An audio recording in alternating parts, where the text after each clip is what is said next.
very warm welcome to each one of you. And we had some technical glitch due to why the delay happened in today's webinar. But rest assured, sit back, relax, and we'll ensure that we pack a punch in today's session and we deliver maximum value to you. Now, volatility is something which is very, very sort of unnerving and discomforting when it comes to you have your portfolio or you have a trading position, regardless of it's a short-term position that you have or a long-term holding that you have in your portfolio. Volatility definitely is something that hits time and again. So volatility is of broadly three types, according to the severity, according to the nature of the movement. We can categorize it broadly into three types. So the first type is something which we encounter on a day-to-day basis, is more like the turbulence that normal flight encounters on a day-to-day basis. This is not as it is not deadly. This is something, it is uncomfortable for sure, but at times it sort of makes us do those wrong decisions, or at times it also makes us trade less. So the standard any market that you take, whether it is Indian markets or it is US markets or it is any commodity for that matter, this type of volatility is bread and butter. This is something that will remain in the market. So this is as we may call it, mild volatility.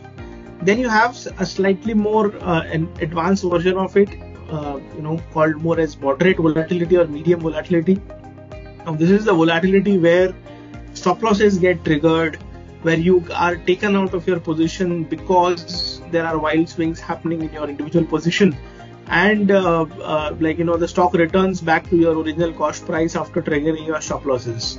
This is where maximum people lose faith in these stop loss, or rather people sort of stop trading, or they stop not stop trading but stop keeping stop losses. So it is an antidote to trading discipline. So the discipline actually gets punished instead of being rewarded. So the medium volatility is that type. And lastly, we have extreme volatility, where events of very high magnitude take place. It could be elections, it could be geopolitical scenario, it could be trade wars. And during these instances, you have gap ups and gap downs, and the VIX or the volatility index is way out of zone.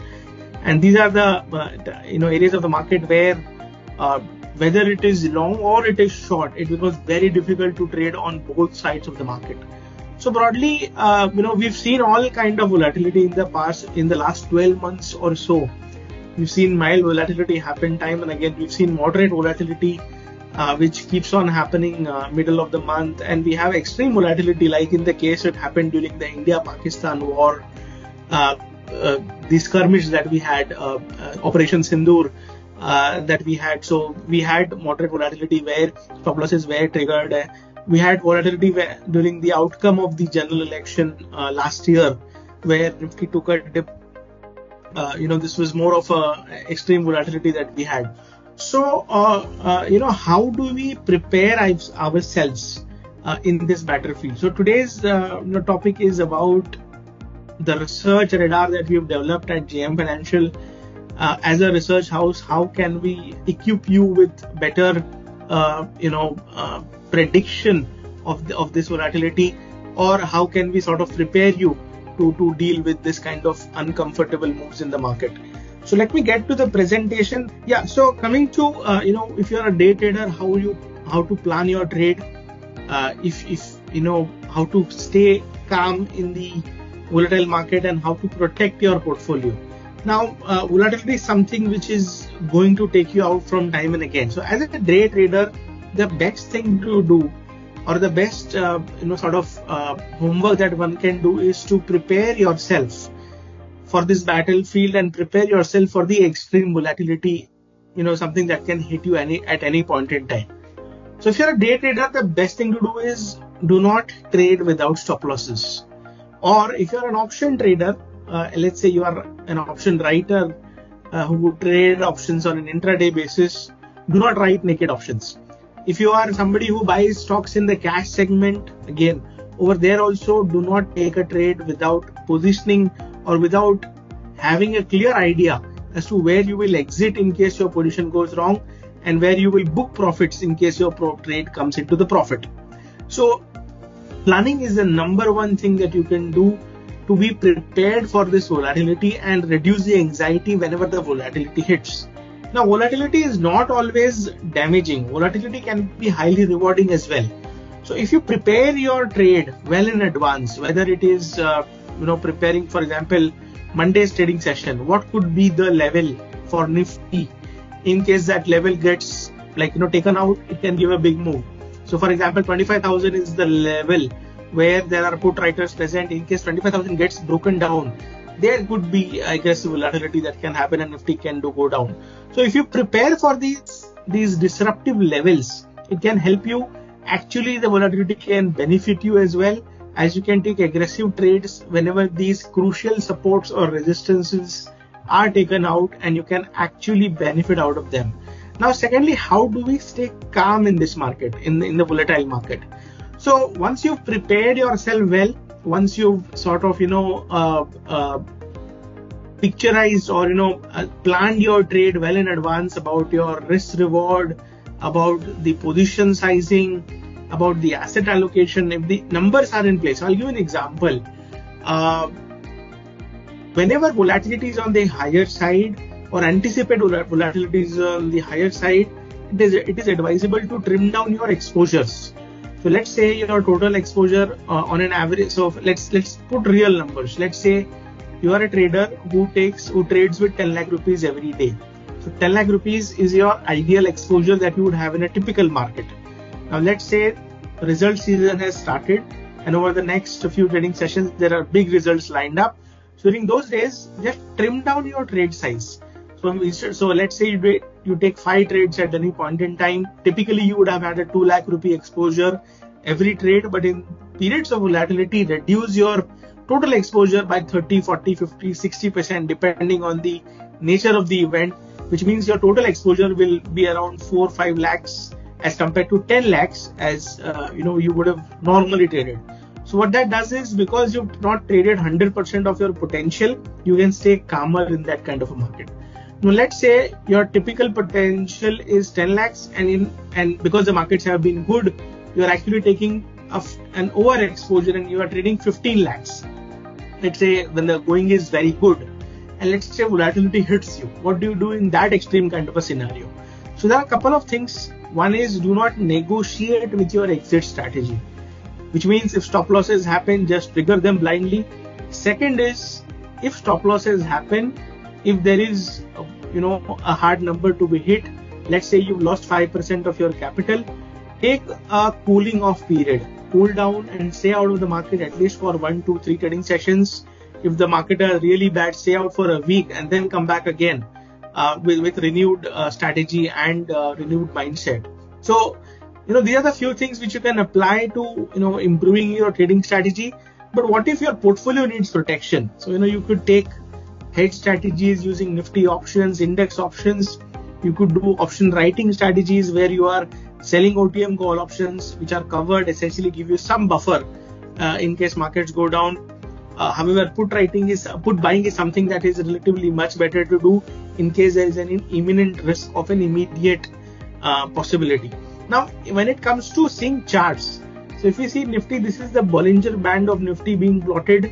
So as you can see in this congestion that we've had around 24,500, 25,000, we spend a lot of time. And when we go sideways, the width of this Ballinger band also narrows down. So this can be a good indicator of a perceived volatility. Like for example, as you can see, as we come out of this box, the width of this Ballinger band has also gone up. So whenever we experience these shifts happening in the market where the Ballinger band is widening or the Ballinger band is narrowing, these are the periods where you can toggle between your leverage or position sizing accordingly, so that you can manage your positions in a much better way. So one of the indicators over here is the Ballinger band that we track. Apart from this, there could be other indicators as well, like India VIX. India VIX is where the options participation is happening off late. That has gone down in a significant way, but that can also work very well when it comes to taking trades in volatile market. Now, what is volatility in general? So volatility is basically the rapid, unpredictable price swings. Can be driven by geopolitical, can be driven by market sentiment shifts, and etc. etc. So volatility is something that we are aiming to at least not make it our enemy. If not our friend, it's fine, but at least do not make volatility your enemy.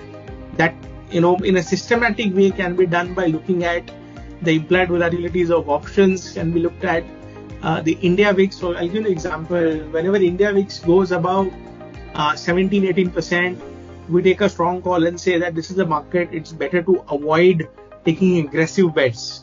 And say volatility goes above 20% is when we say, okay, this is the market to be very, very defensive. So, these are the threshold levels. 17, 18, be cautious. 20 and above, be very, very cautious. And anything which is 30%, it simply means that, there could be big gap ups and gap downs as well. So this is India VIX and it's tracking. Same way we are able to because our team keeps a track of these key data points.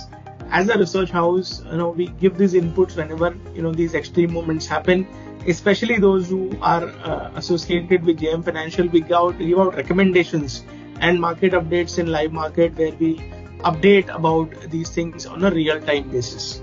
Now, day traders. So what if you are a day trader? So what are the best methods of preparing yourself? So like I said, if you are a day trader, the best thing to do is plan your exits and entries before the market opens or before taking the trade.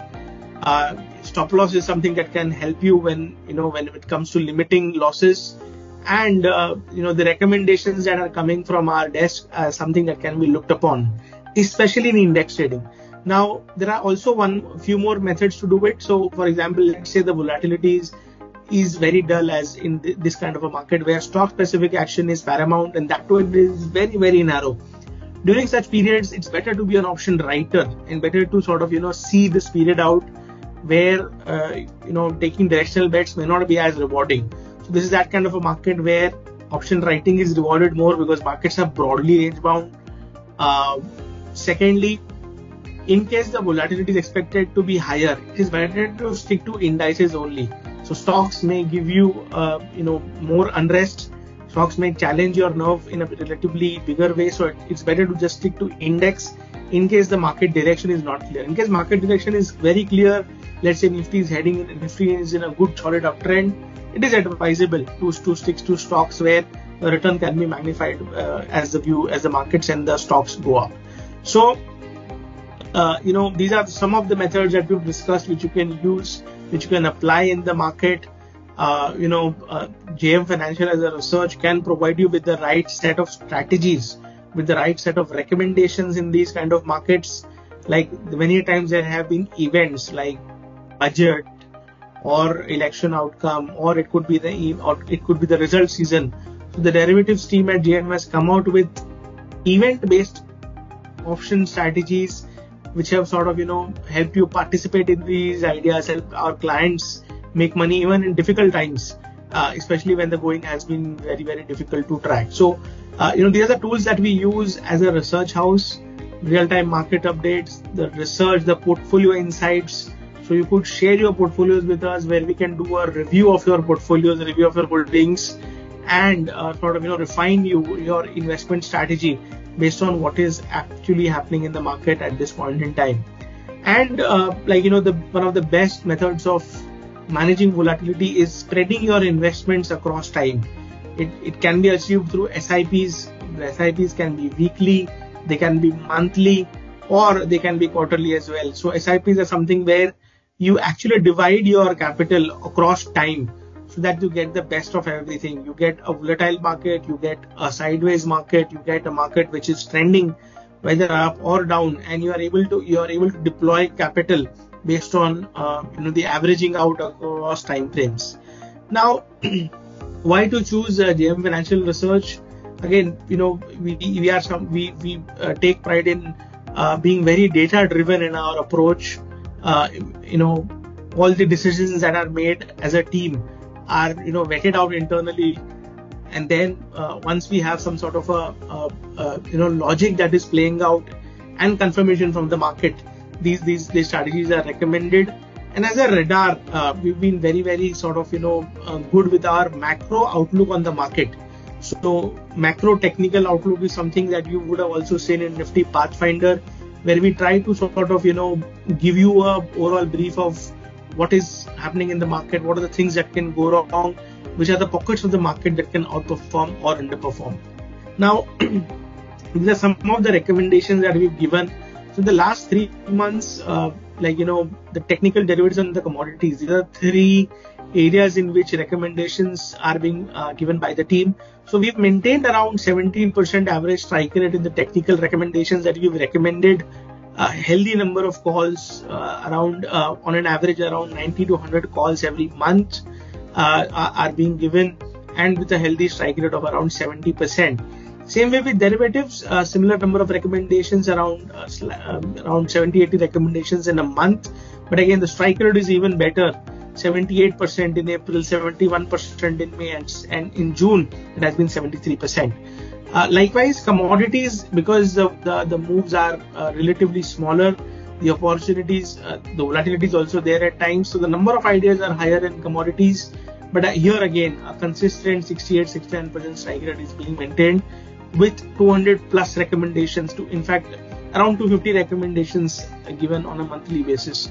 So these are the periods of the market where geopolitical tensions have been there, volatility has been there, but in spite of that, as a team, we've sort of given a reasonable performance which can position you in benefiting out of market volatility and market opportunities at the same time. So the overall objective is to not be afraid of volatility, but be prepared for it. A quantified approach to trading or investing is the best method, where we are not going by gut feel. So if out of this presentation, if there are 3 golden nuggets that you can take, one is keep an eye on India VIX. The moment it goes above 15, 16, 17%, be cautious. About 20%, be very cautious, and 30% is where markets may actually bottom out also. So these are the 3 levels to keep an eye on India VIX. Then you have the Ballinger bands. So Ballinger bands are relative. So relative to a period of, say, let's say 3 months, the Ballinger band widens on a comparative basis or becomes narrow. This is your indicator as to how to shift gears into the market. And thirdly, the most important thing is, in terms of volatility, is to divide across time. So a lot of volatility cannot be predicted when it comes to global factors, when it comes to so many dynamics that we are going through, and especially in this day and age where one tweet from Mr. Trump can cause a gap up or a gap down in any of the markets globally. It is best to diversify across time, which means SIPs is the way to go if you are an investor. When it comes to trading, it is always advisable to go for a long short approach, where we are trying to be present on both sides of the market. Like for example, today we've initiated, we've recommended silver Bs to clients as a natural hedge. So Nifty hasn't really been going anywhere, and for the rest of this month, we feel that equity may remain range bound, but commodities can stage a comeback, where gold and silver both can do well from here. So we've recommended these cross asset class hedges as well from time and again, and whenever we feel that it is a good time to press on the accelerator pedal for equities, this is the time when we go aggressive and also give these recommendations on the short term side as well. So I hope you are able to make the most of the volatility that is coming our way in this month, and at the same time make volatility your friend and maximize the returns on the available opportunities in the market. So that's it from my side. We can now open the floor for Q&A. I'm aware that the market can't be predicted, but I've noticed that if 1 week the market is down, the very next week it will be up, and again down the following week. Any comments on this? Yeah, absolutely. So, in choppy market, that is what exactly happens, where, you may see 200, 300 point swings on the Nifty, maybe around 800,000 point swings in Sensex, and it comes back to mean, it reverts back to mean. So, whenever such a behavior happens, we see these inputs happening on the option chain, or we see them happening on the Bollinger Band. So the best way to deal with a choppy market is to keep your position sizes smaller, and secondly, be very quick in booking profits. So the moment you see a 2-3% kind of a gain, look to book profits, or at least trail your stop losses on an aggressive note. And whenever you see that the trade is not going into your favor, it is also advisable to keep a very strict stop loss on the downside as well. So quick entry, quick exit is the way to go when it comes to choppy markets like these. And at the same time, once we have an established support and resistance for a particular period, like we have at this point in time, 25,000 is the so-called base for the market. 25,200 is where we had broken out from the current setup, and we are again back to that level. So 25,000 becomes the base for this current setup. And on the upside, 25,650 is where the breakout for the Nifty is placed. In case that levels gets broken out, we may see a rapid up move until the next round digit, which is around 26,000. So keep these levels in mind. Unless and until the breakout or the breakdown doesn't happen, keep booking profits in a very quick way. But once the trajectory changes, it is advisable to ride the trend on an aggressive note whenever it happens. Can you explain the India VIX chart analysis with parameters? Yeah, so I'll just quickly, try to show you, on this, on the trading view, how the way India VIX is. Yeah, so I'm on trading view, where I'm just trying to plot the chart of India VIX.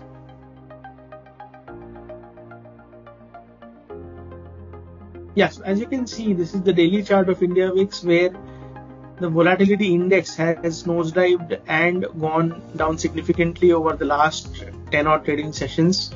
So it was hovering around the 15-16 mark. Towards the end of the June, it was around 14% mark. So around 14, it has gone down to below 12. So anything which is below 12 is an area where, or maybe around 11. So 11, below 11, 12, this is an area where markets are become extremely lackluster. This is the area, or this is the period of the market where it is advisable to be an option trader, or rather, because it's a range bound market, it is advisable to book profits very quickly and not to maintain positions, big commitments on either side. But once this starts moving, so once, let's say we bottom out around 10% and this starts slowly, gradually improving, that could be the first indication of the market trying to bottom out and go up.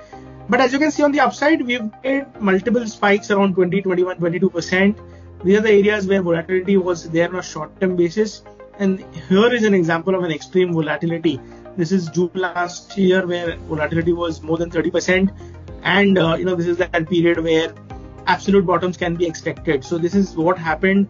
And Nifty saw a recovery after that. So right now we are heading towards the extreme end of this spectrum on the downside, which means volatility can pick up from here. But once it starts picking up, I think, and plus if it coincides with the broader trend in the market, that could be an early indication of trying to capitalize on the market move. How to create a corpus to set short, medium, and long-term personal goals from existing portfolio as per market trends? See, the best way to do this is asset allocation. Have the bucket approach. So have 4 buckets ideally. The first bucket should be your safety bucket, where there is, you have liquidity available all the time. This becomes your security bucket, where FDs can be there, where you can invest in fixed income. This is the first bucket. Second bucket is your growth bucket, where you are trying to beat inflation. Let's say inflation is X, you're trying to at least better that, or the return has to be at least better by 50% than that. So growth is where that will happen probably in the large caps and the upper mid caps. Ideally a portfolio where we're trying to beat inflation is where the growth bucket is. Then comes the dream bucket, where you take those high risk, high return bets, essentially the small caps and the mid caps are, can be part of this dream bucket where you are essentially trying to target big returns. Now, the way to do it is, deploy your money in these individual buckets. And the fourth bucket, which I just missed sharing. So fourth bucket can be a trading bucket where, you could have 3 months where it works like a dream bucket. You could have 2 months where it works like a growth bucket, and you could have 1 or 2 months where it can also give you a loss. So here you are trying to sort of, be in touch with the market, make money on the short-term basis. And this is where, these 4 buckets can come into play. Slowly, gradually try to fill these buckets up one by one. And over a period of time, with the right discipline, with the right kind of approach, methodology, and with a bit of luck as well, this can sort of, grow into a really big piece. How do you choose particularly intraday trades? And what are the factors which differentiate these trades from positional setups like 5 to 10 days trades? Please guide on this, sir. Yeah, so, ideally, I'm of the camp that if you're a day trader, it is best to stick to index only. I wouldn't trade stocks for intraday unless and until it is, a very, very solid setup, until it's a breakout that is happening or a breakdown that is happening where I would want to sort of, capitalize on the fast impending move that happens. So whenever we have these breakout and breakdowns happen, it is these areas of the market where, and let's say ascending triangle pattern, there is a breakout that happens, fast moves happen in these setups, or there is a rectangle pattern formed, and once there is a breakdown happening from the rectangle, these are the areas where these areas are strong areas of demand or strong areas of supply. So whenever, if you are able to find these on a regular basis, this is, you could stick to these trades for intraday, for strictly being a trader. But the beauty of these trades is if these trades are formed on the daily charts, these can even be positional trades as well. So if you're a day trader, it is best to stick to intraday patterns, intraday setups, and for generally it is advisable to trade index in case you want to be a day trader, because there the element of that individual stock risk, individual business risk is not there, because it is an index at the end of the day. So adverse moments may not be there, in case the view goes wrong. So I hope that answers your question. Yeah, so one question has come, where profit booking happens, very quickly, and stop losses generally get triggered.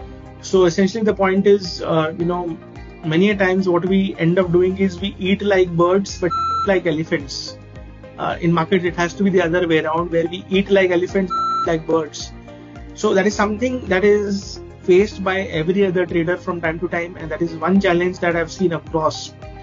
So one way of sort of refining that strategy or improving on that is to take high conviction bets only. So whenever you see a setup where let's say you're keeping a track of 5 indicators, and out of 5 indicators only 2 of them are giving a signal, do not take that trade. Make a rule that out of 5 indicators, at least 3 of them has to give me a buy signal or a sell signal, and only then I'll qualify it to be a high conviction trade, and I'll then take the trade. So you could simply take those trades where the conviction is high, and once the trade becomes profitable, ride it completely using trailing stop losses. So that is one way of maximizing your gains. And when it comes to reducing your downsides, one strategy that was taught to me by a screen reader, a trader who would take trades based on looking at screen, looking at the trading terminal. He advised me that a simple rule should be, like it is said, bhav bhagwan che. So let's say you enter the stock at rupees 100, and let's say you entered at 10 a.m. At 3:15 p.m. if the stock is below 100, simply exit that stock. Do not carry the loss for more than a day, which means the market is not validating your entry. But let's say you entered the stock at 100 at 10 a.m. at 3:15, the stock is at 102, which means the market has validated your entry and you can ride that position. So ride your winners and cut your losses, cut your losing positions very quickly. So generally I advise a 3-day time stop loss.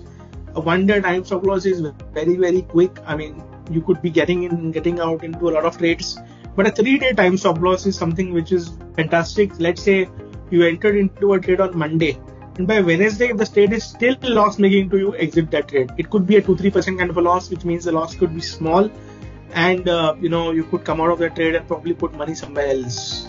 So this is one of those strategies which has worked very well for this particular friend of mine.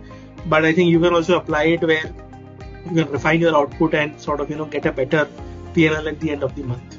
Thank you so much for giving your time, and have a good weekend ahead. Investments in securities market are subject to market risks. Read all the related documents carefully before investing.